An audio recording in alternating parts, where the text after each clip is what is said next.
तुम्हारा चिंतन भगवत भाव से निरंतर चलता रहे तो जितनी श्वासें हैं वो प्रभु को अर्पित कर देने का फल होगा, प्रभु के समीप पहुंच जाना। ये तो बहुत कठिन है। मन को संसार के चिंतन से हटा करके प्रभु के चिंतन में लगाना, ये तो बहुत कठिन है, क्योंकि हमारी आसक्ति हो गई है शरीर में, शरीर संबंधियों में, भोगों में, पद प्रतिष्ठा में। बड़ा सुख लगता है जब हमारा यश, हमारी प्रतिष्ठा, हमारा मान, हमारा ऐश्वर्य, हमारा संबंध ये बहुतायत में दिखाई देता है तो अहंकार को बड़ा सुख मिलता है। यही दुख में फंसने का मूल कारण है और संसार में यही उद्देश्य रखा जाता है। देखो ना ब्रह्म, जो हमारे दुख का मूल कारण है वही हम उद्देश्य लिए घूम रहे हैं, तो सुख कैसे मिलेगा? धतूरा बोओगे तो विषय खाने को मिलेगा ना, अमृत तो नहीं मिल जाएगा।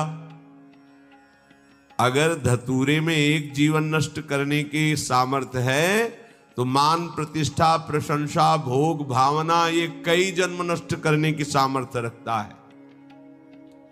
बुद्धि हमारी भ्रमित है, इसलिए हम समझ नहीं पा रहे। विष तो एक जन्म मारता है, विषय देखो ना, जब से सृष्टि हुई आज तक मार ही तो रहा है। मरते मरते थक गए, मरना नहीं मिटा, फिर मरना पड़ेगा।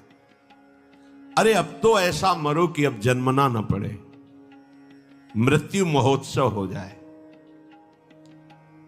तो हे प्रभु, ये आसक्ति हमारी हो गई है शरीर में, शरीर संबंधियों में, भोगों में।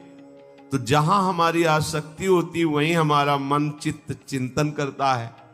और आप कह रहे हैं कि अगर मन चिंतन करे निरंतर प्रभु का तो मुक्त है, जीवन मुक्त है। अभी कैसे हो सकता है ऐसा? तो श्री भगवान ने कहा, प्रसंगमजरम पाशमात्मनः कवयो विदुः स एव साधु सुकृतो मोक्ष द्वारमपावृतम्। खुला हुआ मोक्ष का द्वार खुल गया। क्या? जो तुम्हारी शरीर में आसक्ति है, शरीर के रिश्ते नाते संबंधियों में आसक्ति है, भोगों में आसक्ति है, वही नरक का खुला हुआ द्वार है। कैसे? त्रिविधम नरकस्येदम द्वारम नाशन मात्मना कामः क्रोधा तथा लोभा तस्माद्